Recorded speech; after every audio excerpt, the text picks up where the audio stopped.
Well, the Civil Aviation Authority has suspended SA Express's operating license. That happened yesterday. Let's get some analysis on the story now. Lyndon Burns is an aviation expert. He joined us in studio. Thanks so much for coming in, Lyndon. It's a pleasure. Good morning. Perhaps just your reaction to this decision by the CAA. Well, I think the CAA has to be commended because they have to act without fear or favour in upholding and enforcing safety. That's their mandate, that's their duty and responsibility. And I know some people might raise an eyebrow and say, "Oh, they've, haven't they gone soft on state-owned airlines and that?" And no, they haven't. As I say, they act very fairly. They have their own obligations to fulfil. I think obviously from a travelling public point of view, this is a disruption. And it's going to be a massive inconvenience for people. Thankfully, though, South African Airways, Airlink and Mango have stepped into the breach to try and move the people that need to be moved and transported to where they need to go. Was this something that that people were expecting? I don't know if we all were. Certainly, there were signs already some time ago last year when the airline was temporarily grounded. And they were told, put a plan on the table to show how you're going to, sort yourselves out and give the CAA and the travelling public confidence. Yeah.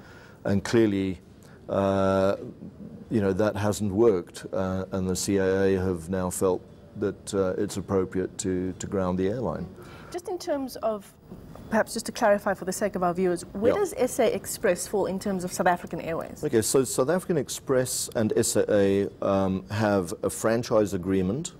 They are two totally separate and independent entities. They both exist under their own pieces of legislation, the South African Express Act and the South African Airways Act. In fact, South African Express was the first, and as far as I can make out, the only airline to be nationalised in South Africa. It was started as a private airline. By Tebi Investments and with some Canadian money, and then eventually was sold to Transnet, and when Transnet unbundled, it was put under public enterprises as a distinct separate entity under the SA Express Act. So let's talk about this merger, this SAA, SA Express and Mango merger. Yeah, that's going to be an interesting one to try, a nut to try and crack. The government have been talking about it for some time, for a couple of years. It's been on the agenda. There are some serious challenges, not least of which is understanding the size of the loss and the financial hole that SA Express has, and how would they manage that, and would they bundle that together with whatever SAA's debts and financial obligations are, which are massive, which are they're fairly substantial.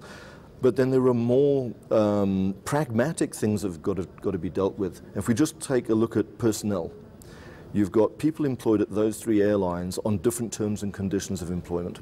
You've got different seniority and hierarchy issues in the flight operations. That's your pilots, your cabin crew, even on your engineers and technicians. You've then got all the issues around the different types of aircraft and the infrastructure that you have to support those. So it's not as easy as just saying, well, we'll just chuck them all together in one pot. Okay, there are going to be some serious issues to be ironed out.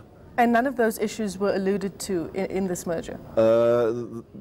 Public enterprises haven't discussed them publicly yet. We're not quite sure what their thinking is, on the way to approach this merger.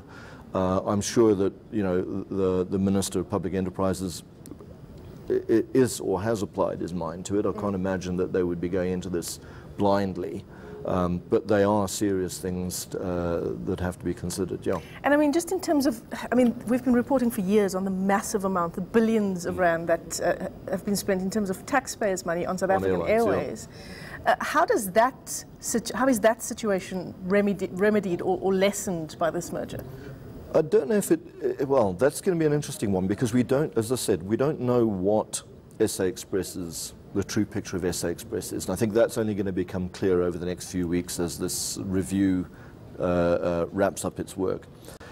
What became clear, and we've just hosted an Air Finance Africa conference here in Sandton, wrapped up last night. And one of the things that became clear was that there is plenty of funding available in the commercial markets for investing in airlines in Africa, including SAA. But there are three requirements that the banks are looking for, whether they're the commercial banks or the development banks. They're looking for a clear mandate, a clear business plan, and strong leadership without political interference. So they want leadership, their business leadership with good, strong commercial skills, who are empowered by the shareholder, the governments, who are given a clear mandate and told, now go off and run this, and we won't get involved and interfere with commercial decisions from a political level. And that's what you've seen happening in countries like Ethiopia. You've seen it happening in Singapore, and we've had it in places like Dubai with Emirates, where they've put the airline and connectivity between markets front and central to their economic development and growth plan, and they've aligned all government policies to support that. So you don't have individual silo thinking with policy making. So everything comes together to support that common vision, and you then have a clear mandate that the airline, when we talk about an airline having a developmental agenda or mandate, it's about developing the economy by creating connectivity, joining markets, stimulating economic growth, trade, tourism, skills, employment. And I mean, in terms of that, do we have some way to go? Are we on our way there? We're on our way there, most definitely, yeah. And I think, you know, the new team running SAA, and I'm sure the new team that are going to be that are going to settle down now at SA Express are going to work to that, and I'm sure that you know, at government level, between Treasury and public enterprises, they're pulling together. We're seeing now trade and industry starting to support that and understand the ramifications of making sure that trade policy supports it. International relations needs to also buy into that plan.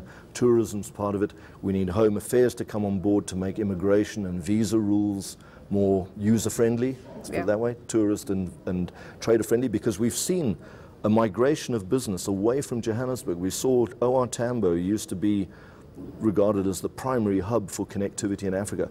We've seen it lose some of that status to Addis Ababa and to Nairobi because they're more friendly and easier hubs to connect through from a visa point of view, for example.